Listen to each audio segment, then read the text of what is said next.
Hello student, आप सभी का स्वागत है अक्षय क्लासेज में। स्टूडेंट, आज की यह वीडियो गृह विज्ञान की महत्वपूर्ण बहुविकल्पी प्रश्नों की है, जिसमें हम पूरे 20 महत्वपूर्ण बहुविकल्पी प्रश्नों को लिए हैं, जो कि बोर्ड परीक्षा में हर साल आप लोगों से पूछा जाता है और बहुत ही महत्वपूर्ण सारे क्वेश्चन हैं। तो इस वीडियो को आप लोग अंत तक जरूर देखिएगा और वीडियो आप लोगों की अच्छी लगेगी तो वीडियो पर लाइक कर दीजिएगा, वीडियो पर कमेंट कर लीजिएगा और हमारे चैनल अक्षय क्लासेज को सब्सक्राइब कर लीजिएगा।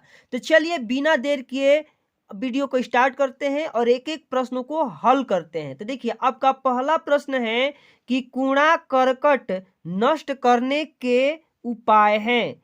कूड़ा करकट किस विधि से हम लोग नष्ट कर सकते हैं, ये क्वेश्चन पूछ रहा है। जला करके, खाद बना करके, छांट कर उसका प्रयोग करके, या इन सभी विधियों के द्वारा। तो देखिए, कूड़ा करकट इन सभी विधियों के द्वारा नष्ट किया जाता है और इसका राइट आंसर डी हो जाएगा। आपका अगला क्वेश्चन है कि जल शुद्धिकरण के लिए किसका प्रयोग किया जाता है। जल को शुद्ध करने के लिए किसका प्रयोग करते हैं? Sodium permanganate, bleaching powder, potassium permanganate या जिंक ऑक्साइड। तो देखिए, जल को शुद्धिकरण करने के लिए हमेशा पोटेशियम परमैंगनेट का प्रयोग करते हैं, यानी कि ऑप्शन नंबर आपका क्या हो जाएगा? सी सही हो जाएगा, ये वाला।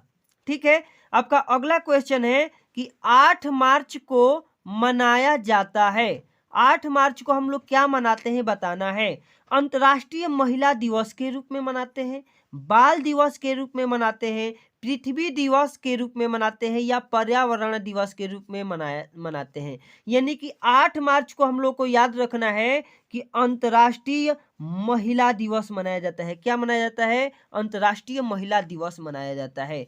आपका अगला क्वेश्चन है कि वस्त्र धोने से पूर्व क्या करना चाहिए।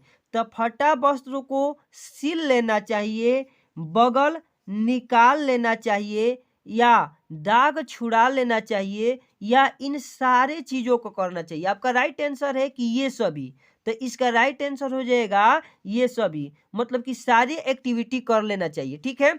आपका अगला क्वेश्चन है, ये very very most important questions हैं। देखिए, गाजर में पाया जाता है, गाजर में क्या पाया जाता है? कैल्शियम, प्रोटीन, विटामिन ए या लौह तत्व। तो देखिए, गाजर में हमेशा विटामिन ए पाया जाता है। क्या? विटामिन ए, और इसका राइट आंसर हो जाएगा सी। और चलिए आपका अगला क्वेश्चन लेते हैं। तो आपका अगला क्वेश्चन है कि वैक्यूम क्लीनर का प्रयोग किया जाता है बर्तन की सफाई के लिए, फर्नीचर की पॉलिश करने के लिए, धातुओं को चमकाने के लिए, या घर की सफाई के लिए। तो देखिए, वैक्यूम क्लीनर का प्रयोग घर की सफाई के लिए होता है और इसका राइट आंसर डी हो जाएगा। आपका अगला क्वेश्चन है कि हैजा रोग फैलने का माध्यम है। हैजा रोग फैलने का माध्यम है रोगी व्यक्ति से, खांसने व छींकने से, दूषित भोजन व जल से, मच्छर के काटने से। तो देखिए, हैजा रोग कैसे फैलता है? तो जब हम दूषित भोजन करते हैं एवं दूषित जल पीते हैं तो हमें कौन सा रोग फैलता है? हैजा रोग। तो इसका राइट आंसर सी हो जाएगा। चलिए, आपका अगला क्वेश्चन है कि ध्वनि प्रदूषण का कारण है। ध्वनि प्रदूषण का कारण क्या है? लाउड स्पीकर, वाहनों के हॉर्न, या सायरन, या ये सभी। तो देखिए, ध्वनि प्रदूषण इन सभी चीजों से फैलता है, इसलिए इसका राइट आंसर डी हो जाएगा। क्या हो जाएगा? राइट आंसर डी हो जाएगा, ये सभी। आपका अगला क्वेश्चन है कि रेडीमेड कपड़ों के निर्माण में नाप की किस विधि का प्रयोग किया जाता है? Chest system, direct system, chest एवं डायरेक्ट सिस्टम, या इनमें से कोई नहीं। तो देखिए, रेडीमेड कपड़ों का जब निर्माण होता है तो उसमें चेस्ट सिस्टम का प्रयोग किया जाता है। किसका? चेस्ट सिस्टम का। इसका राइट आंसर ए हो जाएगा। आपका अगला क्वेश्चन है कि भोजन परोसने के लिए प्रयोग करना चाहिए हाथ की अंगुलियां, कांटेदार चम्मच, परोसने वाली चम्मच, या लकड़ी की छुरियां। तो देखिए, भोजन परोसने के लिए परोसने वाली चम्मच का प्रयोग करना चाहिए। राइट आंसर इसका सी हो जाएगा। क्या हो जाएगा? राइट आंसर सी हो जाएगा। परोसने वाली चम्मच का ही प्रयोग हम लोग करते हैं। चलिए, आपका अगला क्वेश्चन है, किसी शुभ अवसर पर दिया जाने वाला चेक कौन सा चेक कहलाता है?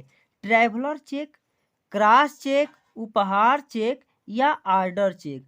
तो देखिए, किसी भी शुभ अवसर पर जो चेक देते हैं उसको हम लोग उपहार चेक कहते हैं और इसका राइट आंसर सी हो जाएगा। चलिए, घर की सजावट के लिए किस वस्तु का प्रयोग किया जाता है? ईंट का, बालू का, सीमेंट या फूलदान का? तो देखिए, घर की सजावट के लिए किसका प्रयोग करते हैं?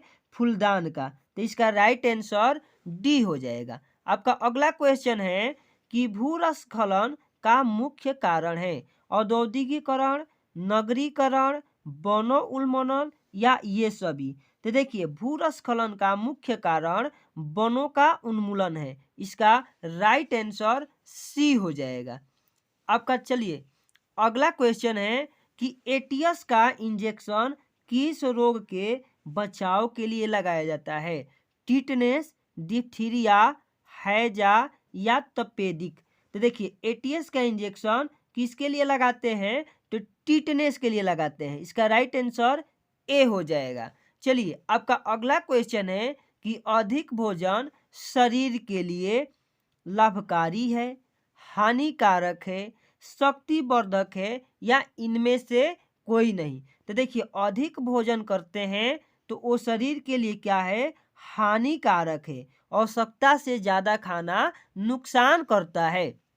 चलिए, आपका अगला क्वेश्चन है, विटामिन डी की कमी से बच्चों में कौन सा रोग होता है?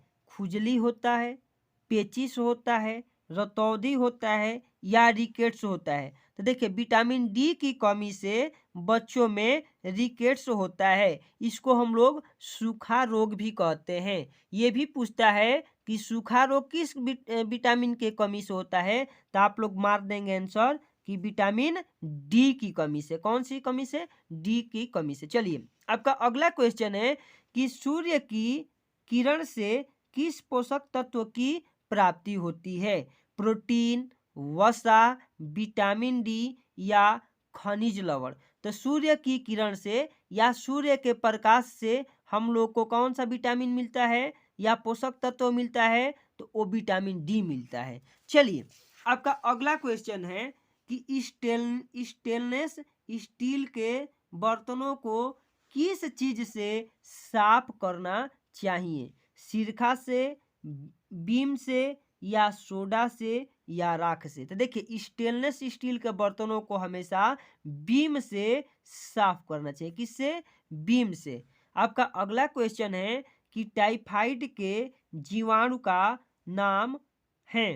चलिए, ट्यूबरकिल बैसिलस, कामा बैसिलस, साल्मोनेला टाइफी या वेरियोला वायरस? तो देखिए, टाइफाइड के जीवाणु का नाम क्या है?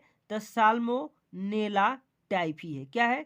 सैमोनेला टाइफी। इसका राइट आंसर सी हो जाएगा। कौन सा? सी हो जाएगा। चलिए, आपका अगला क्वेश्चन है कि ऑक्सीजन कहाँ से प्राप्त होती है? बंद कमरे से, पेड़ पौधों से, नालियों से या खनिज से? तो ऑक्सीजन कहाँ से प्राप्त होती है?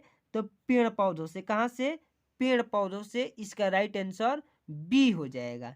चलिए, आपका नेक्स्ट क्वेश्चन है कि सिलाई में प्रयुक्त उपकरण गुनिया का आकार होता है।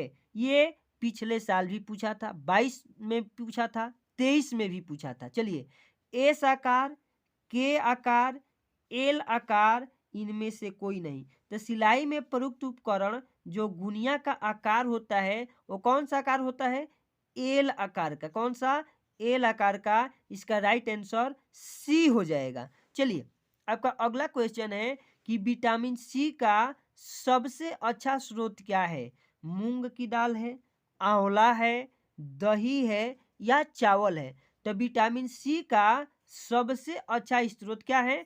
आंवला है। इसका राइट आंसर बी हो जाएगा।